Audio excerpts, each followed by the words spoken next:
Bonjour à vous tous, chers amis et chers amis E. Comme vous le savez tous, le grand consortium virtuel Meta, qui gère principalement les plateformes de réseaux virtuels Facebook et Instagram, a mis en application l'une de ses nouvelles politiques touchant les vidéos sous format Facebook Live, qu'il a décidé de supprimer tout bonnement des comptes, des archives de tous les détenteurs de comptes Facebook, dis-je, notamment les documents audiovisuels qui datent d'avant-hier, hier soir, minuit. Tous les enregistrements de ce genre devraient subir le même sort par la suite, au bout de 30 jours suivant leur date de mise en ligne en direct. Ce que ça signifie pour moi concrètement, en particulier, eh bien, ce sera la suppression pure et simple de tout le matériel audiovisuel de poésie que j'ai accumulé depuis 5 ans. Et cette décision, aussi cruelle qu'incompréhensible, autant pour moi que pour tous les utilisateurs de la plateforme de médias sociaux, qui verront leurs souvenirs captés sur le vif prendre le chemin des poubelles. En fait, est-ce que cela signifie pour autant la fin des capsules vidéo de poésie que je fais depuis 5 ans? Pas vraiment, puisque je vois dans cette décision de Meta Facebook, pardon, ou Facebook Meta, c'est selon, je vois plutôt une indication, une incitation, dis-je, à refaire le même schéma que je fais depuis 5 ans, mais autrement. Ce que ça veut dire concrètement, c'est que le matériel préenregistré, comme celui que vous regardez présentement, et téléchargé en différé, ne sont pas concernés par cette purge virtuelle, qu'on va dire. Ce matériel sera là, disponible dans mes archives personnelles de mon ordinateur et de mes appareils électroniques et numériques pour aussi longtemps que je le désirerai. Et puis enfin, il y a d'autres réseaux sociaux comme par exemple YouTube que j'ai ajouté à mon arc comme corde tout récemment. Donc, bref, la poésie ne mourra jamais, et autant en virtuel qu'en littéraire. Et pour la célébrer et pour vous remercier de votre gratitude à mon égard, à tout point de vue, je vous offre ce mini récital spécial de poésie composé de mes poèmes les plus regardés sur le web, comme en font foi les 1000 visionnements et plus combinés, toutes versions confondues, accumulés pour chacun des 13 poèmes en question. Et ils sont 13, oui, ils sont 13 à avoir franchi le seuil des 1000 visionnements au grand total, chacun. Donc, à commencer par le tout dernier en liste, tout récemment, qui a atteint le cap des 1000 visionnements. Il en a atteint en fait 1017 pour être exact. Il s'agit de Liberté interne. Je n'ai point besoin de combattre pour tester les limites rattachées à ma liberté, de ressentir la douce brise veloutée, tel un souffle d'amour qui vient me caresser. Je veux à nouveau éprouver la liberté, sans frayeur aucune, à extérioriser mes trésors enfouis et à exorciser les démons externes qui viennent l'en empêcher, pour que je puisse finalement déclamer et partager les mots de cette liberté toute honte bue et à visière levée. Ensuite, il y a également laisser aller, laisser filer. L'extrait que vous avez entendu précédemment est un extrait de ce recueil-ci, 100 poèmes confinés. Maintenant, il s'agit d'un extrait que je vais vous lire qui s'intitule « Laisser aller, laisser filer », je me répète, lequel est extrait du recueil que vous voyez présentement, Notre liberté de jadis. Laisser aller le temps, laisser aller le vent, laisser filer le temps.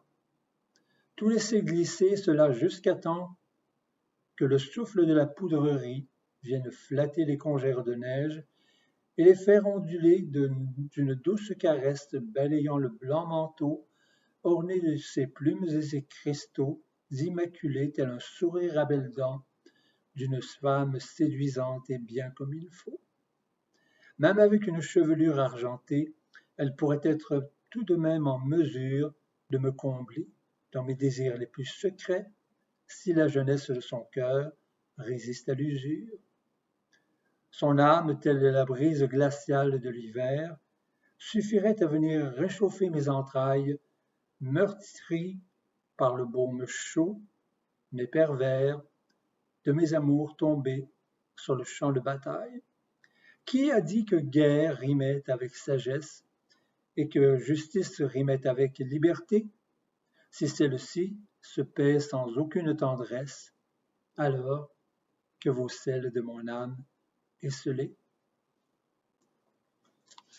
Le prochain poème que je vais vous lire est un poème inédit d'un recueil tout aussi inédit qui s'intitule Observateur anonyme. C'est le titre éventuel ou le titre de travail de ce recueil, je vous le rappelle, encore inédit à ce jour, tout comme le poème qui va suivre et qui en est extrait, qui s'intitule Parlons d'espoir, celui-ci ayant attiré plus de 1294 visionnements sur les réseaux sociaux.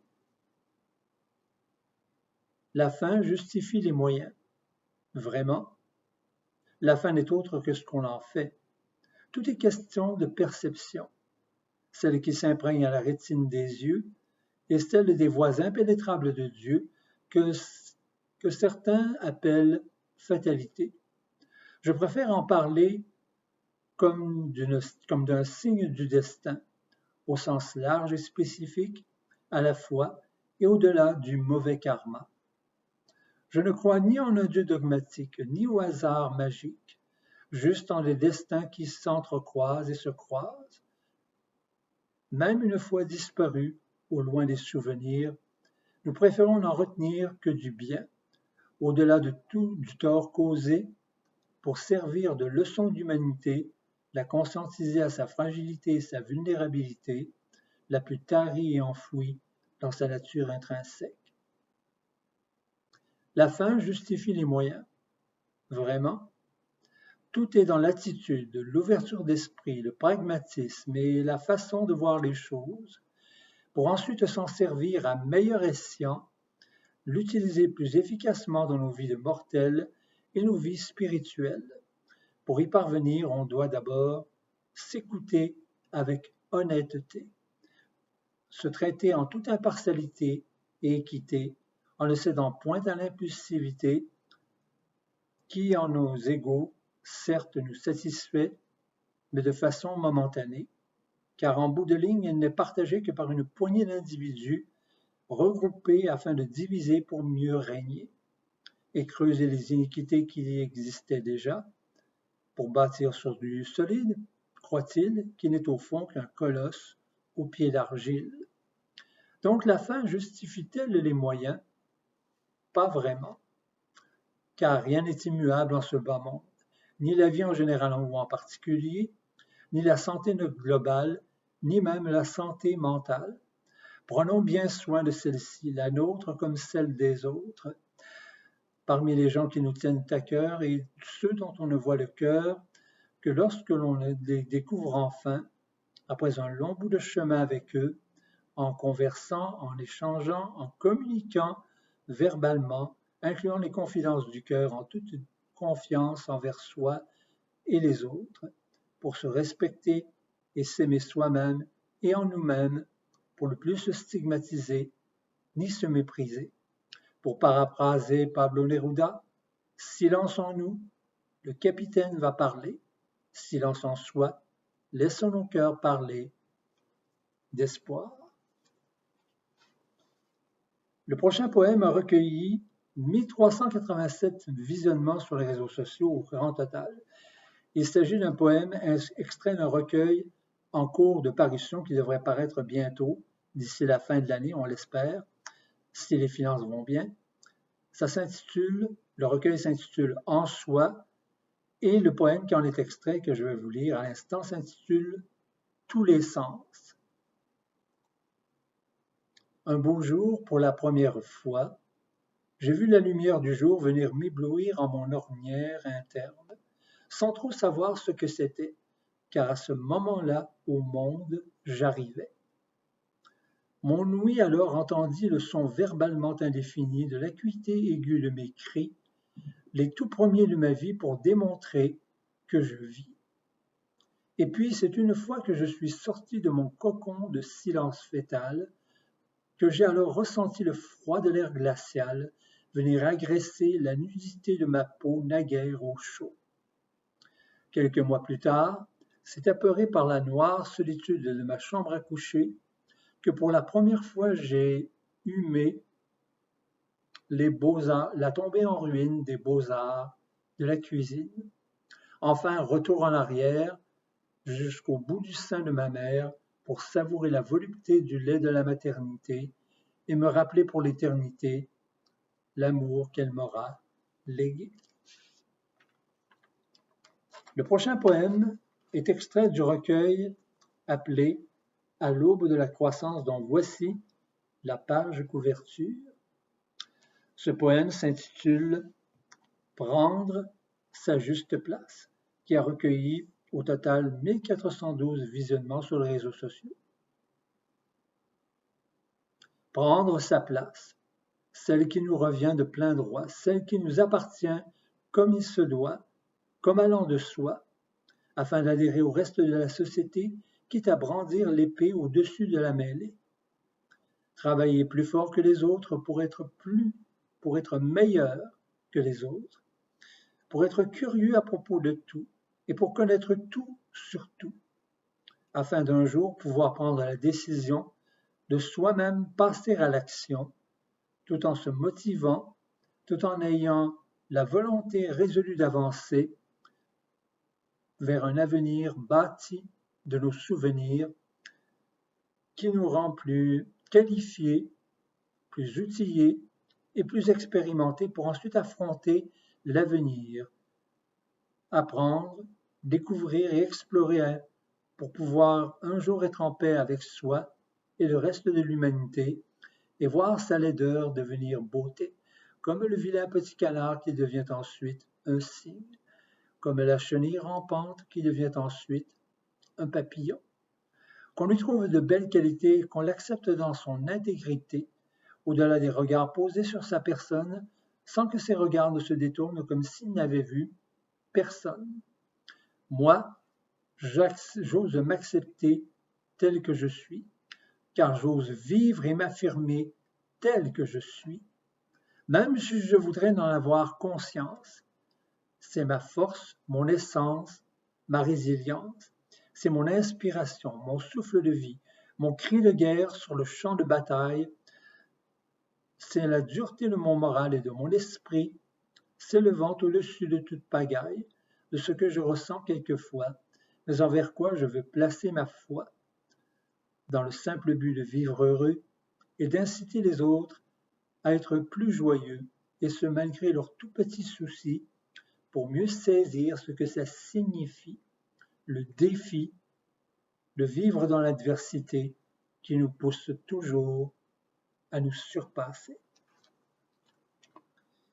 Le prochain poème s'intitule « Fruit de notre ignorance ».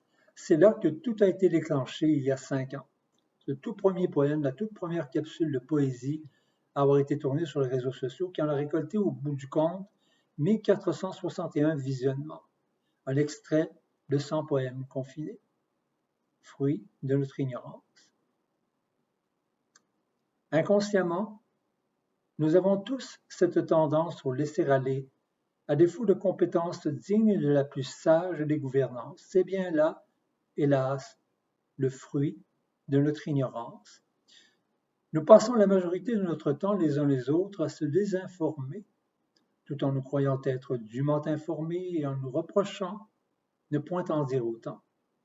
Convaincus que nous sommes de nos vérités cantonnés dans nos opinions polarisées, sans nuances entre les deux extrémités. Que je souhaiterais donc tant que l'on me comprenne et que davantage sur moi l'on en apprenne pour que je me sente pleinement accepté. Le prochain poème est également extrait de 100 poèmes confinés et s'intitule « Prendre sa peur ». Un poème qui a récolté 1545 visionnements sur les réseaux sociaux au grand total. Prendre sa peur dans ses bras pour mieux la bercer. Faire face à ses frayeurs pour les apprécier. En illuminer son cœur et se libérer du poids des malheurs pour la soif d'exister, de vivre le bonheur pour ensuite y goûter, de sentir ce bonheur pour mieux le savourer, d'éprouver le bonheur d'enfin pouvoir aimer pour que le bonheur, on puisse tous se lever, pour qu'après l'on puisse vivre l'éternité de nos couchers du soleil et de nos levées du jour, où ce soleil à plein feu va briller, pour améliorer le sort de l'humanité et pour retravailler la force d'aimer, notre force d'aimer, pour que nous soyons tous amis du monde entier. Le prochain poème a récolté plus de 1629 visionnements sur les réseaux sociaux. Un extrait du recueil Notre liberté de jadis, c'est le poème, c'est le poème qui s'intitule « Ces peuples autrefois conquis ».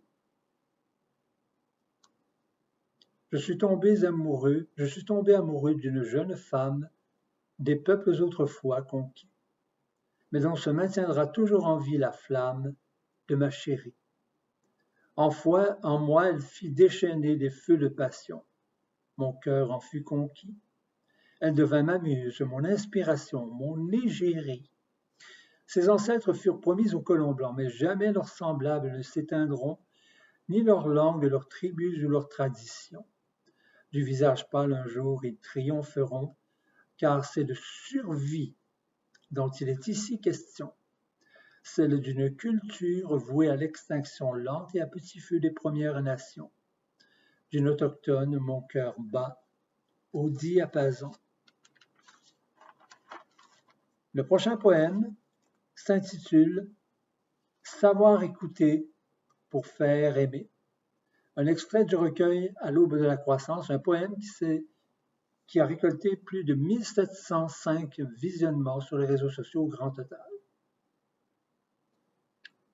Savoir écouter, c'est savoir aussi se montrer très attentionné envers l'humanité de ceux et celles que la vie a ébranlés. Savoir écouter, c'est comprendre avec empathie et sans préjugés, en tentant de régler les tracas quotidiens que l'on doit affronter. Savoir écouter, c'est être bienveillant envers toute l'adversité où l'on est confronté en soi-même ou face au reste du monde entier. Savoir écouter, c'est anticiper la plupart des difficultés et en atténuer la portée en toute tendresse et amitié, pour savoir apprécier et faire aimer les joies de la simplicité, les faire savourer dans chaque bouchée d'une vie à croquer à grands coups de mordée dans la pomme du bonheur que l'on doit goûter, en faire profiter ceux et celles qui n'ont pu en bénéficier et un sourire aux lèvres leur faire accrocher pour les faire ultimement se sentir aimés. Le poème qui va suivre s'intitule « Souvenir du Grand Saint-Laurent », également extrait du recueil À l'aube de la croissance. En longeant le long et grand fleuve Saint-Laurent sur le rivage nord de l'île d'Orléans, il me revient des souvenirs de mon jeune temps, de cette époque où j'étais un adolescent. Il n'était pas encore question dans le temps de penser protection de l'environnement. La vie des poissons ne tient qu'à un filament depuis le temps de nos arrière-grands-parents. Alors que sous les étoiles du firmament nous étions réunis autour d'un feu de camp au bord de l'eau, on y jeta insouciamment un pneu usé, sans être tout à fait conscient que l'on y créait des dommages permanents dans l'air, en polluant et en empoisonnant notre avenir, sans regarder plus en avant et prévenir ce qui arrive maintenant. Quand j'y repense, j'aimerais donc tellement renager dans les eaux pures du Saint-Laurent, face à la rive nord de l'île d'Orléans. Or, pour revoir cela, vivrai-je assez longtemps? Il reste 3 poèmes à ce mini-récital de poésie. à commencer par un poème qui a récolté 2252 visionnements au total sur les réseaux sociaux. Ce poème s'intitule, extrait du recueil 100 poèmes confinés, s'intitule « Aux patriotes ». Le patriote chevalier de Lorimier par les Anglais avait été fait prisonnier avec ses valeureux compagnons de fortune et condamné à la potence un jour de brume, quand soudain quelqu'un vint. La fille d'un geôlier de la tour de Londres? Non, quelqu'un qu'il connaît très bien. Il s'agit plutôt de sa tendre épouse, son beau buste exposé sous le haut de sa blouse. Choisir entre cet ultime péché véniel et une condamnation pour péché mortel d'insurrection fomentée avec ses compagnons d'armes, celles qu'ils prirent pour leur rébellion contre les abus du pouvoir de la couronne britannique, envers laquelle ils devraient prêter serment, sans quoi meurt celui qui n'y consent et y ment, sous peine d'être traité en bête de somme. Les patriotes chevaliers de Lorimier et Papineau en tête se dirent: est-ce si différent cet affront que celui de l'asservissement? Ils gardèrent leur réponse pour le caveau.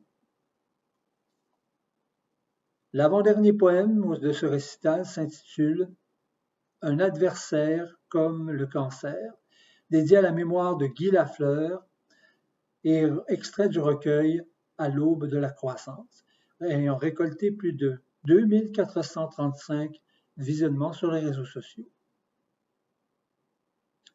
Au nombre de tous nos héros sportifs d'hier, la plupart ont dû gagner dans l'adversité.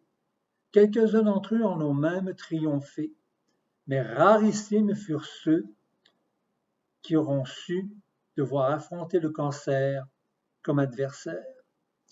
Partis de tout jeunes chevaliers de l'hiver, dont plusieurs rêvaient de l'emporter dès demain, ils sont très peu à s'être crachés dans les mains pour devoir se frotter contre le cancer comme adversaire, surtout quand l'un d'entre eux figure parmi les héros de nombreux enfants qui auront grandi en espérant de jouer un jour comme Tigui.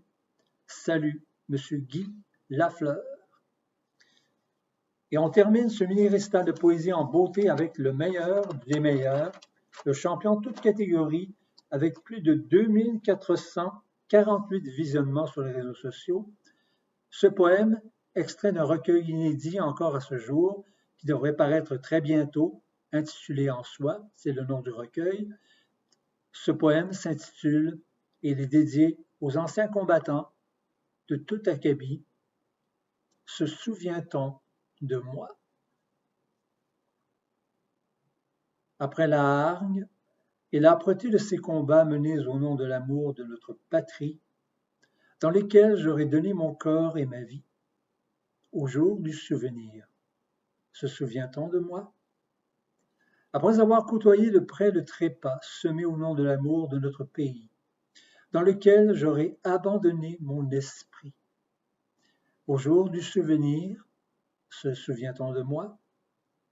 Après avoir enduré tout ce qui cracha la mort, avec comme allié la démagogie, dans cette lutte au nom de la démocratie, au jour du souvenir, se souvient-on de moi?